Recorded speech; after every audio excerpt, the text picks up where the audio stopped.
Good morning mga ka-showbiz at mga kapwa Barda fans ko dyan. Ito ang ating update para sa Barda sa araw na ito. Reaction ni David Licauco sa muling pagkikita ni Barbie Fortesa at ni Jack Roberto. Alamin! Kaya naman kung hindi ka pa nakapag-subscribe dito sa ating channel, ano pang hinihintay mo? Mag-subscribe na at i-hit ang notification bell para laging mauna ka sa mga bagong balitang showbiz. Panoorin at pakinggan ang buong detalye at ikaw na ang humusga. David Licauco nag-react sa muling pagkikita ni Barbie at Jack Roberto sa gabi ng Lagim premiere. Nako, talaga namang trending pa rin at pinag-uusapan ng premiere night ng gabi ng Lagim ng KMJS. Hindi lang ito dahil kay Eman Pacquiao at Jillian Ward, kundi madami ang nakapansin sa dalawang ito. Walang iba kundi sina Barbie Fortesa at Jack Roberto, na kung saan ay parehas silang umattend at nagbigay ng kanilang suporta para sa kapuso star sa nasabing movie. Dumating nga si Barbie at si Jack na para bang hindi magkakilala. As usual ay blooming naman itong si Barbie Fortesa. Subalit madami ang nagtataka kung bakit nga ba nagdedmahan ang dalawa. Hindi tuloy mapigilang mag-react ng mga netizens at ng mga taong nakakikita na sabihin na parang may something talaga ang naging breakup ng dalawa. Ganun pa man ay nakakatuwa ang naging reaksyon ng pambansang Ginoo na si David Licauco patungkol dito. As usual ay nonchalant lang ang kanyang peg nang matanong siya patungkol sa pagkikita ni Barbie at ni Jack.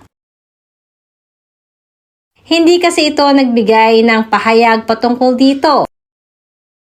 Sabay segue ni David na hindi niya nga di umano nagawa ng paraan ng makasama si Barbie sa gabi ng premiere.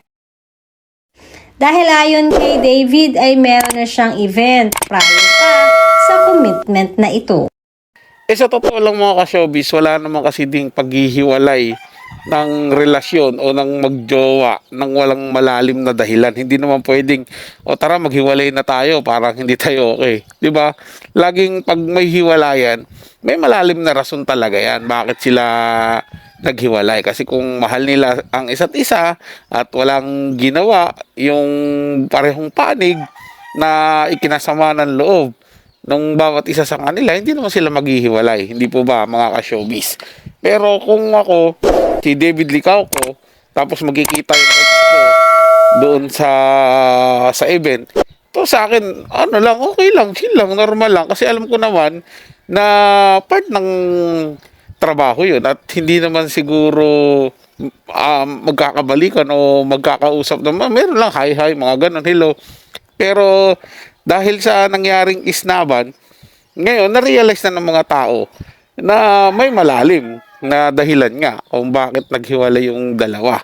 At may malalim din na rason kung bakit chill lang si David Licauco at wala siyang sinabi na kung ano, di ba? Hindi naman katulad ng ibang tao yan na ang daming sasabihin para lang, alam niyo yun, parang masabi na ako mas okay ako, matino ko dun sa lalaki na mga ganun. Hindi siya tipong ganyan si David Licauco. Kumbaga, hinahayaan niya lang kung ano yung sitwasyon nila ngayon, enjoy lang yun. Di ba? Hindi niya na papansinin kung ano man yung nakaraan. Ang importante kasi, yung kasalukuyan. Yung importante, yung silang dalawa ngayon ni Barbie Fortesa. Di ba? At syempre, ganun din naman yung gusto natin ng mga tagahanga ng Barda na sumusuporta sa Barda na makita silang lagi silang okay at hindi sila nagpapa-apekto sa anumang mga negatibong tao na pilit silang sinisiraan at hinihila pababa. Hindi po ba mga ka-showbiz, mga kapwa Barda fans ko dyan? para sa mga bagong balitang showbiz. Ugaling tumutok dito sa ating channel at mag-subscribe at i-hit ang notification bell para laging mauna ka sa mga bagong balitang showbiz.